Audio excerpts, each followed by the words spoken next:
The following segment is sponsored by Optum Utah.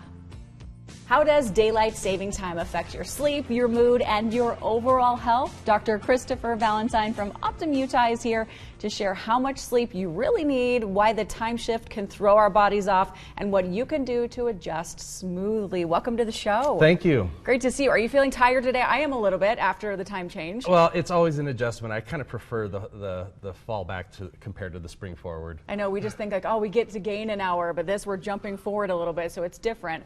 Okay, let's just go with sleep basics. How much sleep do we actually need? It really depends on the individual. I think that the recommendations are at least 7 hours, but I know that there are some people that need actually much more than that, and some that can get by with less. But I think on average, most people are 7 to 7.5 hours. Oh, I'd give anything for 7. Sometimes I get that on weekends, so that's nice. 7 to 7.5. Okay, how and why does the time change affect our sleep? Well, our bodies are used to a normal circadian rhythm over the course of the day based on light and our activity and when we eat and everything else like that, and then we suddenly kind of throw a wrench into it by moving things up by a half hour, and the rest of your body, your digestive system, your brain are just wondering what the heck is going on. I didn't think of that because it's of course your brain, because you know you're losing a little bit of sleep, but our bodies are used to that rhythm. Yes, absolutely. And then when we start to kind of get into this different system, the body is trying to anticipate, hey, what's going to happen next, and it kind of increases the stress levels in our body. That makes sense. Okay, what are some of the health effects when switching between standard time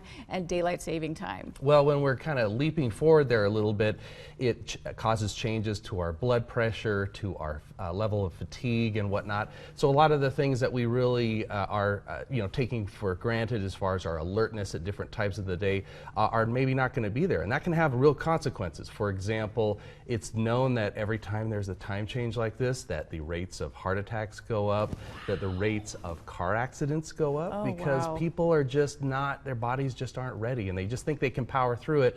But we have to be cognizant that we can't always push through that, and we need to be aware. Very true. Okay, what are some tips to adjust to the time change? Anything we can do? I would say try to get into this gradually.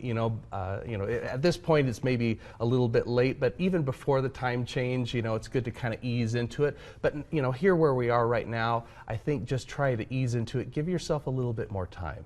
See if you can arrange your schedule so you can kind of ease into this over a week or two, maybe even longer, just so that your body isn't hit with that shock. Yeah, don't bounce right in. Like maybe don't set your alarm early and get right back into your routine. Give yourself a minute. That's right. Yeah, especially as we get older, it just gets a little bit harder to kind of adjust. I think we all know why sleep is important, but can you tell us why?